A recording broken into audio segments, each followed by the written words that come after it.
আসসালামু আলাইকুম। Data structure and অ্যালগরিদমের এই ভিডিওতে আমরা লিঙ্ক লিস্ট ইমপ্লিমেন্টেশন করার জন্য যে সব টপিক আমাদের ধারণা থাকা লাগবে তা নিয়ে আলোচনা করব।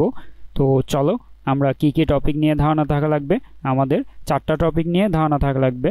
প্রথমটি হচ্ছে ক্লাস অ্যান্ড অবজেক্ট। এটি হচ্ছে আমরা অবজেক্ট ওরিয়েন্টেড প্রোগ্রামিংয়ের মধ্যে শিখে থাকি এবং আমাদের পয়েন্টার নিয়ে ধারণা থাকা লাগবে, কনস্ট্রাক্টর নিয়ে অ্যান্ড আমাদের ডাইনামিক অবজেক্ট নিয়ে ধারণা থাকা লাগবে। কিন্তু তোমরা এগুলা একটু হার্ড টপিক, কিন্তু এখানে আমাদের কোনো হার্ড লেভেলের আমরা ইমপ্লিমেন্টেশন ইউজ করব না, এখানে জাস্ট বেসিক লেভেলের ইমপ্লিমেন্টেশন ইউজ করব। তাই তোমাদের এখানে জাস্ট বেসিক ধারণা থাকলেই তোমরা এখানে লিঙ্ক লিস্ট ইমপ্লিমেন্টেশন করতে সক্ষম হবা। তাহলে আমাদের এখানে আমি জাস্ট একটু ধারণা দিয়ে দিব এই ভিডিওতে। সেটি হচ্ছে ক্লাস অ্যান্ড অবজেক্ট কি। ক্লাস অ্যান্ড অবজেক্ট হচ্ছে আমাদের অবজেক্ট ওরিয়েন্টেড প্রোগ্রামিংয়ের মধ্যে আমরা অবজেক্টকে আমরা একটা ক্লাসের মাধ্যমে ডিফাইন করে থাকি। অর্থাৎ আমরা আমাদের ইমপ্লিমেন্টেশনের মধ্যে আমরা যে সি++এর মধ্যে ডাটা টাইপ ইউজ করে থাকি সেগুলো হচ্ছে বিল্ট ইন ডাটা টাইপ, যেমন ইন্টিজার, স্ট্রিং, যেমন ক্যারেক্টার রয়েছে। তো এই সব ডাটা টাইপকে ইউজ করে আমরা যদি নতুন একটা ডাটা টাইপ নিজেদের থেকে বানাতে চাই তখন কিন্তু আমরা ক্লাস ইউজ করতে পারি। অর্থাৎ আমরা ইন্টিজার, স্ট্রিং, ক্যারেক্টার এগুলো একসাথে যদি একটা ক্লাসের মধ্যে রেখে দিই তখন কিন্তু আমরা ওই ক্লাসের মাধ্যমেই 3-4 অথবা এর বেশি অধিক, অর্থাৎ আমরা যতগুলো ইচ্ছা ডাটা টাইপ একসাথে ইউজ করতে পারবো। অর্থাৎ আমরা এখানে যদি একটা এক্সাম্পলের মাধ্যমে দেখি, আমাদের এখানে দেখো এই স্টুডেন্টটির আমরা একটা মেল স্টুডেন্টের ক্লাস নিলাম অ্যান্ড এখানে আমাদের পাবলিক এবং প্রাইভেট নামের দুইটি অপশন রয়েছে। পাবলিক করার মাধ্যমে আমরা কি করে থাকি, পাবলিক করার মাধ্যমে আমরা ক্লাসের যে অবজেক্টগুলো থাকে তাকে আমরা পাবলিক করে দেওয়ার মাধ্যমে আমরা অ্যাক্সেস দিয়ে থাকি, অর্থাৎ যে কেউ এই ক্লাস থেকে এই অবজেক্টগুলোকে অ্যাক্সেস করতে পারবে। তো আমরা লিঙ্ক লিস্টের জন্য আমরা পাবলিকই ইউজ করে থাকবো, প্রাইভেট নিয়ে কাজ করা হবে না। তো এখানে হচ্ছে আমরা দেখো স্ট্রিংয়ের আমরা তার শার্টের কালার নিলাম একটা স্ট্রিং, দেন আমরা প্যান্টের কালার নিলাম আরেকটা স্ট্রিংয়ের মধ্যে, অ্যান্ড আমরা হেয়ার কাউন্ট নিলাম ইন্টিজারের মধ্যে। তাহলে দেখো এখানে 3 টাইপের আমরা ডাটা টাইপ ইউজ করছি অ্যান্ড সবগুলো ডাটা টাইপ তার বৈশিষ্ট্য প্রকাশ করছে। অর্থাৎ এগুলো হচ্ছে এক একটা object, shirt colour, pant colour, hair count এগুলো হচ্ছে এক একটা অবজেক্ট অ্যান্ড সবগুলো অবজেক্টকে আমরা এই মেইল ক্লাসের মাধ্যমে ডিফাইন করছি। তাহলে এটি হচ্ছে মূলত ক্লাস অ্যান্ড অবজেক্ট। আমাদের এইটুকু ধারণা থাকলেই আমরা লিঙ্ক লিস্টের জন্য তৈরি হয়ে যাব। তারপর আমাদের রয়েছে পয়েন্টার। তো পয়েন্টার নাম শুনলে অনেকজনের ভয় চলে আসে, কিন্তু আমরা এখানে পয়েন্টার জাস্ট বেসিক ধারণাটা ইউজ করে থাকব। দেখো আমাদের এখানে যদি এটি হচ্ছে আমাদের লিঙ্ক লিস্টের একটি জাস্ট স্যাম্পল। তো এখানে হচ্ছে আমাদের অ্যারে টাইপের, ধরো আমরা এখানে এখানে 10 না দিয়ে আমরা এখানে ধরো 20 অ্যান্ড এখানে হচ্ছে আমাদের 30। তাহলে আমরা সিম্পল একটা অ্যারের মধ্যে যেরকম রাখি, ধরো এই লিঙ্ক লিস্টটা যদি আমাদের অ্যারে হিসেবে থাকতো তখন আমাদের এরকম থাকতো, 10 থাকতো এখানে, 20 এখানে অ্যান্ড 30 থাকতো এখানে। তো আমরা লিঙ্ক লিস্ট ইউজ করার মাধ্যমে এই স্ট্রাকচারটা তৈরি করছি। এখানে আমাদের কি কি থাকে, আমাদের লিঙ্ক লিস্টের মধ্যে মূলত ভ্যালু থাকে এক জায়গায় অ্যান্ড দেন হচ্ছে আমাদের পরবর্তী অপশনে আমাদের যে লিঙ্ক লিস্ট সেখানে আমাদের কি থাকে, অ্যাড্রেস থাকে। তো এই অ্যাড্রেসটি কার অ্যাড্রেস, এই অ্যাড্রেসটি হচ্ছে পরবর্তী যে এলিমেন্টটি রয়েছে তার অ্যাড্রেস। অর্থাৎ এই প্রথম এলিমেন্টটি সেকেন্ড এলিমেন্টের অ্যাড্রেসটি স্টোর করে রাখে, অর্থাৎ এই 2bটাই সে স্টোর করে রাখবে। তো আমাদের স্টোর করার জন্য আমরা অ্যাড্রেস স্টোর করার জন্য কিন্তু পয়েন্টার ইউজ করে থাকি। তাই আমাদের এখানে লিঙ্ক লিস্টের মধ্যে পয়েন্টার একটি গুরুত্বপূর্ণ টপিক, যাতে আমরা অ্যাড্রেসটা স্টোর করতে পারি আমাদের যে এলিমেন্টটি থাকবে তার সেকেন্ড যে অপশন থাকে, অর্থাৎ এটিকে আমরা নেক্সট বলে থাকি, অর্থাৎ আমাদের যে নেক্সট এলিমেন্ট তার অ্যাড্রেসটি। তো এখানে হচ্ছে দেখো পরের যে এলিমেন্ট তার মধ্যে আমরা 3c স্টোর করলাম। 3cটা কি, 3cটা হচ্ছে তার পরবর্তী এলিমেন্টের অ্যাড্রেস।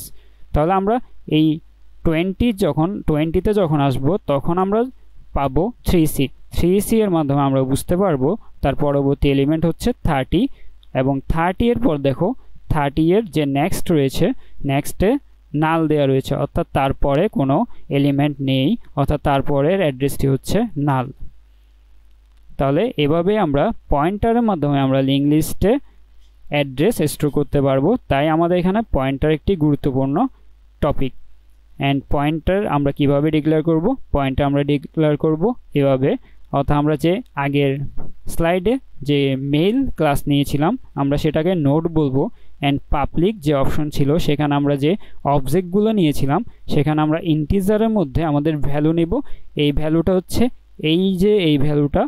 অ্যান্ড নেক্সটটা হচ্ছে আমাদের পয়েন্টার, সেটা আমাদের নোডের পয়েন্টার কেন? আমাদের নোড হচ্ছে একটা ক্লাস, আমরা ক্লাসেরই পয়েন্টার নিব। অ্যান্ড নোডের মধ্যে আমরা পয়েন্টার নাম নিলাম নেক্সট, কারণ আমাদের এখানে পরের এলিমেন্টের অ্যাড্রেসটি সে স্টোর করবে। তাহলে এভাবে আমাদের এখানে পয়েন্টারটা ইউজ করা হবে। অ্যান্ড দেন আমাদের কনস্ট্রাক্টর নিয়ে একটু ধারণা থাকা লাগবে। কনস্ট্রাক্টর কেন?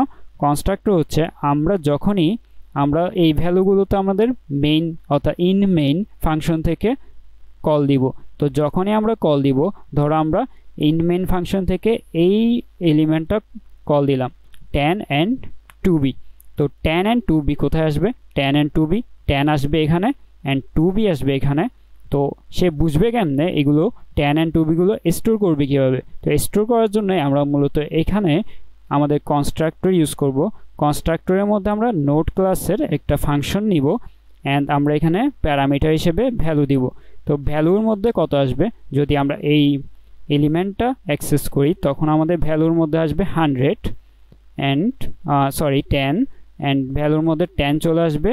অ্যান্ড নেক্সটের মধ্যে কি চলে আসবে? নেক্সটের মধ্যে নাল আমরা ইনিশিয়ালাইজ করে দিব, অর্থাৎ আমরা ডিফল্টভাবে নাল রাখবো, কারণ আমাদের যে লাস্ট এলিমেন্টটি থাকবে লাস্ট এলিমেন্টের জন্য আমরা নাল রাখা লাগবে। অ্যান্ড আমরা ডিফল্টভাবে নাল রাখবো, যখনই আমাদের কোনো অ্যাড্রেস আসবে সে নালের জায়গায় রিপ্লেস হয়ে যাবে, অর্থাৎ নালের জায়গায় তখন সে 2b হয়ে যাবে, এখানের জন্য 2b হয়ে যাবে। তাহলে এখানে একটা কোয়েশ্চেন আসতে পারে, এখানে ডিস কেন ইউজ করলাম? ডিস ইউজ করলাম যাতে আমাদের এই যে আমাদের উপরে আমাদের ক্লাসে পাবলিকের মধ্যে যে ভ্যালুটি রয়েছে এই ভ্যালু এবং এই জায়গার, অর্থাৎ আমি যদি একটু ভালো করে দেখাই, এই ভ্যালু অ্যান্ড এই ভ্যালু এই দুইটা কিন্তু সেম না। অর্থাৎ এখানে যে ভ্যালুটি রয়েছে দিস ভ্যালু দিয়ে বোঝাচ্ছে এই উপরের ভ্যালুটির মধ্যেই আমরা স্টোর করছি আমাদের নতুন যে ভ্যালু সেটি। অ্যান্ড নেক্সট দিয়ে বোঝাচ্ছে এই নেক্সটটি হচ্ছে এই নেক্সটটি। অ্যান্ড আমরা এখানে যে ভ্যালুটি আসতেছে সেটি যদি নাল ডিফল্টভাবে নাল থাকবে, আর যদি কোনো ভ্যালু আসে নালের জায়গায় রিপ্লেস হয়ে যাবে। তাহলে এভাবে হচ্ছে আমরা কনস্ট্রাক্টর ইউজ করে পয়েন্টার ইমপ্লিমেন্টেশন করব। অ্যান্ড পরবর্তীতে আমাদেরকে আরেকটি জিনিস নিয়ে ধারণা থাকা লাগবে, সেটি হচ্ছে ডাইনামিক অবজেক্ট। ডাইনামিক অবজেক্ট কি? ডাইনামিক অবজেক্ট হচ্ছে আমাদের যে ভ্যালুগুলো থাকবে ভ্যালুগুলোকে আমরা ডাইনামিক্যালি স্টোর করব, অর্থাৎ আমরা হিপ মেমোরিতে স্টোর করার জন্যই মূলত ডাইনামিক অবজেক্ট ইউজ করব।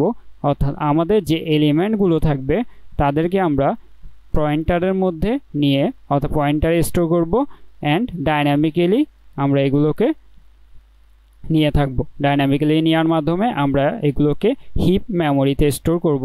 অ্যান্ড এগুলো যখন কোনো একটা ফাংশনে পাঠাবো, ফাংশন থেকে যখন সে ব্যাক করবে তখন কিন্তু আমাদের এলিমেন্টগুলো হারিয়ে যাবে না, অর্থাৎ হিপ মেমোরিতে সে স্টোর থাকবে। তাহলে ডাইনামিক অবজেক্ট হচ্ছে এই কাজটি করে থাকবে।